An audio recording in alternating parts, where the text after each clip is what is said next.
Out here in Oswego today, interviewing a young man who mostly, when I talk to him, it's over the phone. As a long time down reporting with Syracuse.com. Camden Proud, of course, has been the public relations director at Oswego Speedway, 5th year now for him. But he does more than that. He's got a busy day on Saturday. Not only does he write about it and do the social media, but he also drives. He just moved up to Supermodifieds back in 2019. He was the Rookie of the Year. His best finish with 10th.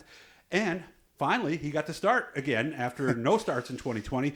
Managed to, let me see, he said way back, had brake problems. We're out here in Oswego. Camden Proud with me right now, 22 years old. How you doing, man? I'm doing good. Thanks for having me out to the shop. So that's the Super. You told me you had a little problem, though, on the opener. Yeah, we did. We had some brake problems in the opener. We actually had them overheat, and the left rear caliper kind of froze up, and it was hung up. So we actually had a small brake fire out on the track early in the feature and had to pull in. Did it actually cause you to spin or something? Or no, my crew was watching it from the pits, and they made sure to bring me in. So not the start to the season we were looking for. Now they have gloves or something they wave over the wall, or you just kind of know where they are or something like that? I just watch for them, yeah. Okay. Did you know there was a problem? Did you have an idea something was wrong? I knew something was wrong because we were kind of just bogging down coming out of the corners all night, and we didn't really realize until that point in the future when it started to get really hot and kind of fiery red looking, and then we said, well, we better pull it in. And at that point, it was quite obvious what the problem was when I got out of the car. So what happened, do you think? I think the caliper just hung up is what we think. So we had to go around and replace it on the left rear here and also on the right rear. And I hope we're good to go this week. Okay. How was it before you had the problems? We tested a lot last year. Even with the pandemic, we were able to get 3 or 4 test sessions in and came out last year, and we're running used tires at the end of the session, and we're running consistent 16.7. So I was happy with that, and I was hoping we'd be able to pick up where we left off on opening day, but I guess we'll have to save that for Saturday. So what do you need to get? Is 16.7 where you want to be? You know, I just want to be consistent, honestly. Some of these guys are running 16.1s and 16 flats and time trials, but if you're running 16.7s in the feature, you're going to be very respectable right up where you should be. So. Okay. So what was it like making that move? Because you saw my interview with Jack Patrick where he talked about the differences. And it really is that much different from a small block super to a full-blown super modified? It sure is. And for years, I've been around the Speedway, and my dad raced small blocks and then moved up to the supers, and I never really believed everybody that told me that it was that much different when you move up, but it really is. It's a totally different race car, and just honestly very intimidating and very humbling to drive one of these and try to learn about these cars and how they work. Obviously, I'm sure we had our ups and downs in 2019 learning. Let's start with the good side. What was the best thing that happened in 2019 as a rookie? I think the best thing that happened was our heat win in August. Nice. Yeah, we did. And it was the first night we started up front, and I'd been waiting to start up front all year long, and started on the outside of the front row next to Jerry Kern, and that's somebody I've watched race growing up, so was able to beat him into turn 1, and we led it green to checkered. So that was just really cool, and for a small family team like us, I think it felt more like a feature win, to be honest. So here you come out of 4, you're on the front row, you got Jerry Kern on the outside. What were you telling yourself? Do you remember as you went into corner 1 for the first time when it went green? Just go. I just want to make sure I got the jump, and you kind of got to chop them down a little bit off of 4 and try to scrub their speed off the best you can without getting into them. So that was my goal, and it all worked out that night.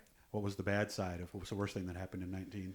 I think the worst thing that happened was there were a lot of bad things, a lot of up and downs, but I think the most disappointing thing was we were running 5th in a feature with about 15 laps to go, and just had a car get into the back of me going into turn 3 and spun me around, and just barely got into the fence with the front end. We were able to come back out, but took away what I thought was a sure top 5 finish, and that was the most impressive run we had all year, so that was a bummer to have it end that way. Was it something that was it just a little tap or something? And the reason I'm asking this, I'm wondering if maybe with a couple of years of experience under your belt, might you have been able to hold on to the car? It was a pretty big tap, so probably not. So maybe not. Yeah, nothing intentional, of course, but racing. Just racing. Yeah, racing deal, and it's just too bad it happened when we were running way at the front. So as we come into this week, what are we thinking? I'm just excited, and I hope that these brake problems are fixed, because last week it kind of felt like a waste. As excited as I was to be back, you spend every night all week in the shop and get up there, and right from the first lap on the track, we knew something wasn't right, and it put us behind the 8 ball all night long. So we were even first practice lap, you noticed? Yeah, and the brake problems weren't the only thing. The car just wasn't really up to par. I think the driver was not really up to par, a little rusty. Yeah. So knowing that we have this problem fixed, I can go into practice tomorrow and the race Saturday, hopefully with my wits about me a little more and a little more confidence. I'm hoping that we can turn some good laps tomorrow and just be ready to go, feel prepared going into Saturday night. Yeah, we recorded this Thursday. You guys are getting it later Thursday night. They do practice Fast Friday is what it's called? Yeah, Fast Friday tomorrow from 4 to 8. And you told me a lot of people are taking advantage of it from what you're hearing. Yeah, I think we'll have over 20 cars for it. So actually it'll be a 4 to 10 deal. Tomorrow it'll go all night long. Oh, really? And, yeah, grandstands will be open for anybody that wants to come watch. Oh, so they can come in for free and watch you guys practice? Very nice. Yes. Okay. And one thing I did learn from a little bit of asphalt stuff is it is about laps and laps and laps and more laps, isn't it? It sure is. A lot of people laugh at us and said, how do these Oswego guys, why do they need so much practice? How do they keep practicing? And I sure feel like I need it. I know that. Okay. Yeah, because I'd watch it. Like I remember they had like the ROC Modifieds would come up. Yes. And I'd watch them just lap after lap after lap. And as much as you want the practice, though, there is a somewhat economic reality to that because tires wear a lot faster. Yes, they do. Yes, they do. How many do you go through on a race day? All 4 of them. All 4? Yeah. We have to buy new tires every week. And right now that's over $900 and they keep going up. So even the left front, huh?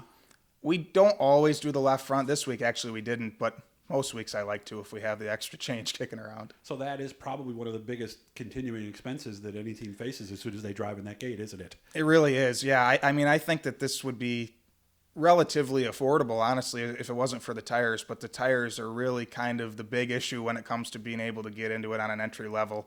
And fortunately, we have a great pay window, a great commitment purse for our commitment teams, and that helps keep us going. Well, what about the small block teams? Do they have a similar thing they deal with?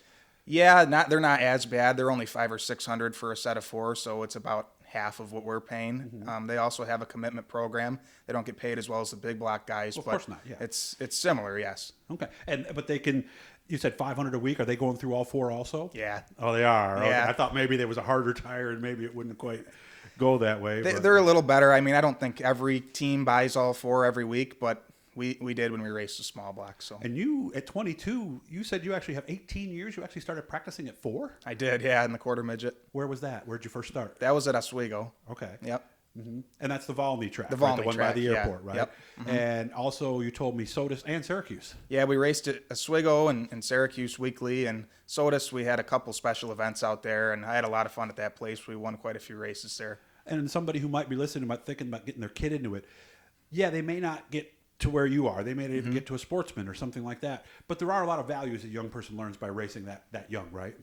Honestly, that's another thing I had people tell me. These quarter midgets will really teach you, and you'll be able to take that knowledge just from a young age and apply it to a full-size race car. And when I went out to Oswego with the small block for the first time, I was shocked at just how much that kind of transfers over. Yeah, because all the basics are still the same. It's still a race car. It's still learning how to set up a pass. And fortunately, the small blocks are enough of a kind of, I guess, entry-level class. That's what it's designed, and you can kind of build your experience up from that class to something like a Supermodified, and it really worked out for us. It was a great class to learn in. I'm also thinking, though, of the values of hard work. And, yeah. You know, if you don't do something all the way on the car, something's going to break, knowing when to stick your nose in, and also knowing how to deal when somebody just drives into you and it's not your fault, right? Certainly, yeah. It teaches all those values and sportsmanship and all that good stuff. Mm-hmm. Yeah, and you learn how to lose gracefully, because let's be honest, most sports, you play baseball, basketball, football, you probably win about as much as you lose. Yep. It's not that way. Yeah, exactly. You know, so you encourage people, if they're thinking about it, to get their kids involved? Absolutely, yeah, absolutely. OswegoSpeedway.com, right? Yes. That's how you can find out more. So now you know the guy who is going to be riding. What time does everything start on Saturday? 4:30. We're starting a couple hours early due to the colder weather. So I saw something on Facebook about the time being moved up. Okay. Yep. As far as like gates and stuff like that, do you know off the top of your head? Yep. Gates will open at 12:45. Warm-up start at 1:45. Okay, and you'll be out there early, hopefully? I will. All right. Yeah. And he's going to help us out this year. We're going to do some stuff, and I know you said you had some folks you did want to say thanks to. Yeah, I'd just like to thank all my sponsors for the continued support. Ken's Body Shop, Oswego Quality Carpet, Ontario Accessibility Solutions, Step One Creative, Compass Credit Union, and Pullens Plumbing and Heating. We couldn't do it without those guys, and also just thanks to my dad and my whole family for the continued support. It's just Dad and I here in the shop this year, and nice. It is nice. It's nice to spend the time with him, but he works hard, and couldn't do it without him. Right down there in the bottom, Blue E, that's how you subscribe. It just sends you a message, lets you know every time we're doing something, doesn't cost any money. And Camden's going to help us out. We're going to be doing a lot of stuff with some Oswego drivers this year. Absolutely. Wish you all the best, man. We'll talk about a win here soon, I hope. Thanks, Doug. Appreciate it.